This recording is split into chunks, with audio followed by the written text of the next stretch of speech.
Por que pessoas têm tanta aversão por Jesus? Evangelho de João. Comentário de Mari Persona. Os religiosos fariseus não desistem.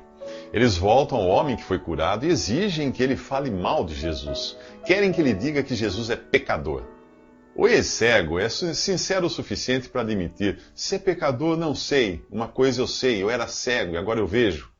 No diálogo que se segue, é notória a intrepidez do homem curado por Jesus. Aquele que nasceu cego e nunca leu um livro sequer, consegue deixar os cultos fariseus numa saia justa.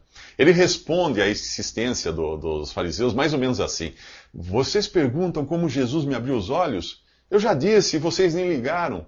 Por que querem que eu repita? Acaso vocês querem se tornar discípulos dele?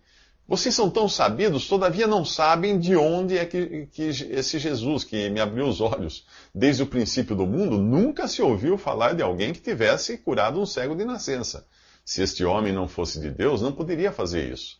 No capítulo 4 de Atos, os líderes religiosos também são surpreendidos com a desenvoltura de Pedro e João, simples pescadores. Ali diz que, tendo percebido que eram homens iletrados e indoutos, se admiravam e reconheciam que eles haviam estado com Jesus. Você pode fazer todos os cursos de teologia do mundo e continuar ignorante acerca de Jesus. É só na presença dele e em comunhão com ele que você irá conhecer quem ele é realmente. A exemplo de Maria, irmã de Lázaro e Marta, é somente aos pés de Jesus que você descobre o quanto ele é magnífico. Esse Jesus que é Deus e homem. Os fariseus encerram a conversa do mesmo jeito que fazem os líderes religiosos que se consideram superiores aos leigos. Tu nasceste todo em pecados e vens nos ensinar a nós? Em seguida, eles expulsam o ex-cego. Melhor assim. Por quê? Ora, livre da influência da religião e de seus líderes, o homem agora está pronto para conhecer mais de Jesus. Jesus se revela a ele como o Filho do Homem, expressão que o profeta Daniel usa para o Messias. Eis que vinha com as nuvens do céu, um como o Filho do Homem. E foi-lhe dado o domínio e glória e o reino para que os povos, as nações e homens de todas as línguas o servissem. E o seu domínio é domínio eterno, e não passará. E o seu reino jamais será destruído. Agora aquele homem não apenas crê, mas também adora Jesus. Não se esqueça disto, você não terá uma visão clara e cristalina de quem é Jesus, enquanto estiver sob a influência das religiões e de seus líderes. Se for este o seu caso, eu espero sinceramente que você também seja expulso, para se encontrar com Jesus fora de tudo isso e adorá-lo ali. Nos próximos 3 minutos, Jesus alerta para os ladrões e lobos que só querem roubar, matar e destruir as ovelhas. O capítulo 10 abre com a expressão em verdade vos digo, para enfatizar o que vem a seguir. O contexto, em especial a partir do versículo 19, mostra que Jesus disse isso aos mesmos fariseus que no capítulo anterior criaram toda aquela polêmica sobre a cura do cego. Os fariseus se achavam os verdadeiros pastores do povo, mas Jesus mostra aqui, nesse capítulo, que eles estavam longe de terem a qualificação necessária para isso. Os 3 pontos importantes nesse capítulo são: Jesus entra pela porta, Jesus é a porta e Jesus é o pastor das ovelhas. Quem entra pela porta é quem se sujeita às condições estabelecidas pelo dono da casa. Jesus veio em total submissão ao Pai e cumpriu cada etapa que estava determinada para o Messias prometido a Israel. Ele não arrombou a porta, como faria um ladrão ou um líder revolucionário. Ele não veio para roubar, não veio para matar, não veio para destruir. Jesus é o servo humilde de Filipenses. Ali diz assim: sendo em forma de Deus, não teve por usurpação ser igual a Deus, mas aniquilou-se a si mesmo, tomando a forma de servo e fazendo-se semelhante aos homens, e achado na forma de homem, humilhou-se a si mesmo, sendo obediente até a morte e morte de cruz. Você deve se lembrar do que aconteceu no batismo de Jesus. Enquanto os judeus eram batizados por João Batista para o arrependimento, Jesus, que não tinha pecado algum de que se arrepender, também quis ser batizado. Além de cumprir o caminho determinado para o Messias, ele pôde assim se identificar com aqueles que eram batizados. Lá diz, mas João o impedia, dizendo, eu é que preciso ser batizado por ti, e tu vens a mim? Jesus, porém, lhe respondeu, consente agora, porque assim nos convém cumprir toda a justiça.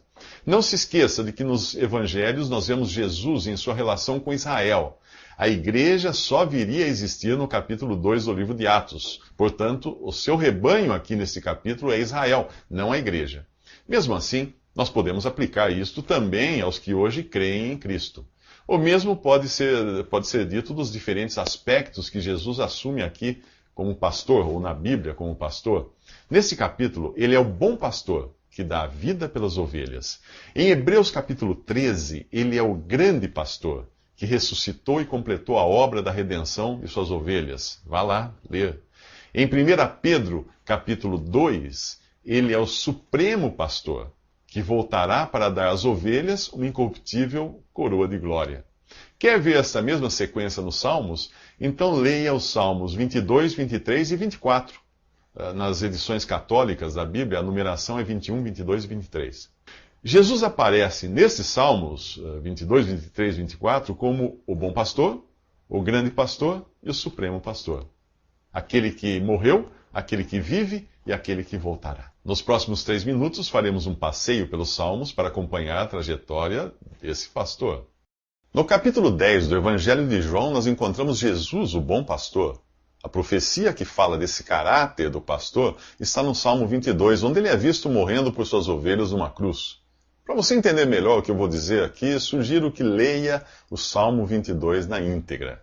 O Salmo começa com um brado desesperado. Deus meu, por que me desamparaste?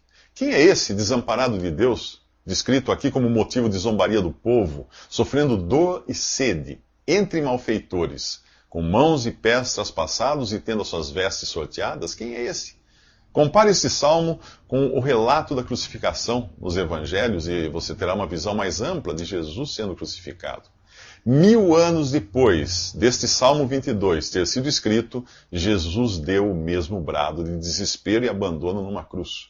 Durante 3 horas ele foi alvo de toda a indignação dos homens pelo único crime de ser perfeito. Por não suportarem conviver com alguém sem pecado, os homens o abandonaram ali.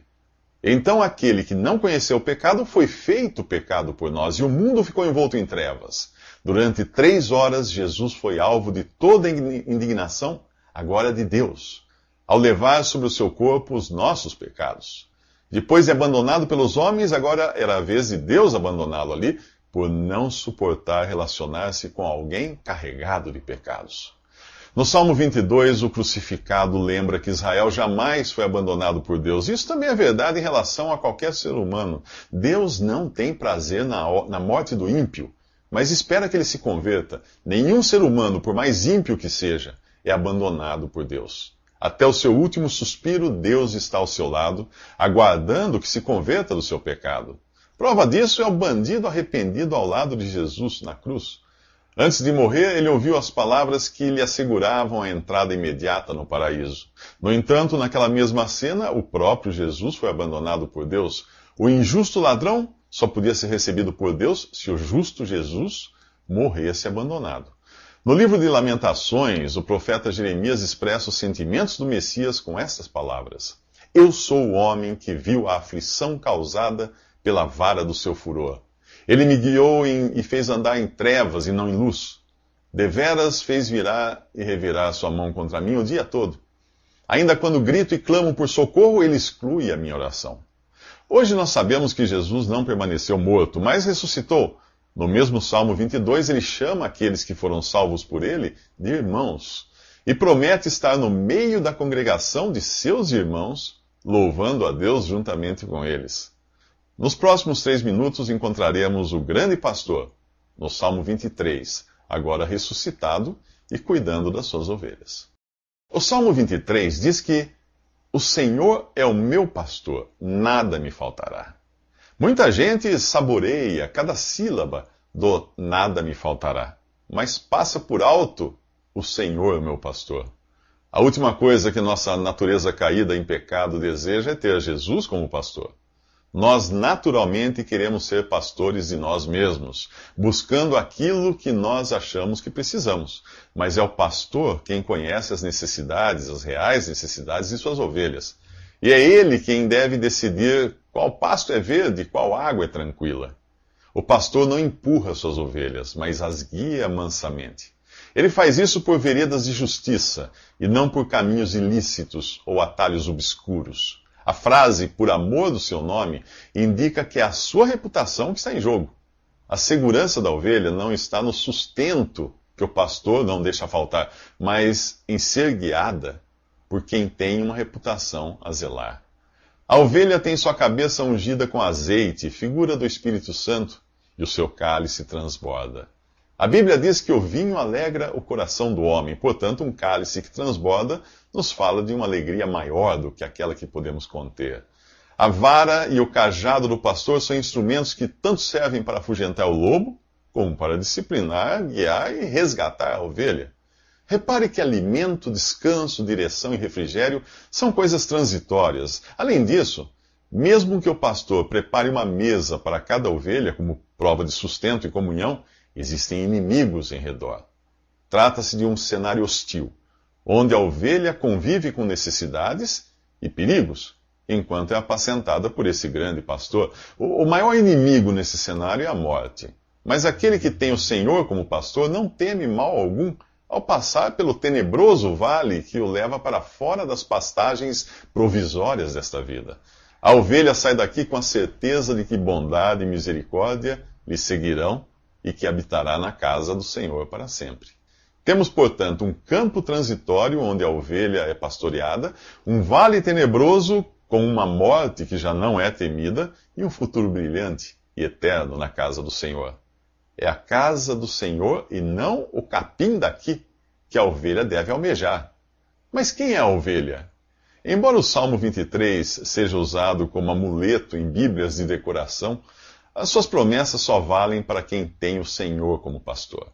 Se você não creu no Salvador crucificado, que nós vimos no Salmo 22, se os seus pecados não estiveram sobre ele quando foi abandonado por Deus na cruz, o Salmo 23 não é para você. Nos próximos 3 minutos, vamos descobrir o tamanho da herança reservada àqueles que têm o Senhor como Salvador e pastor.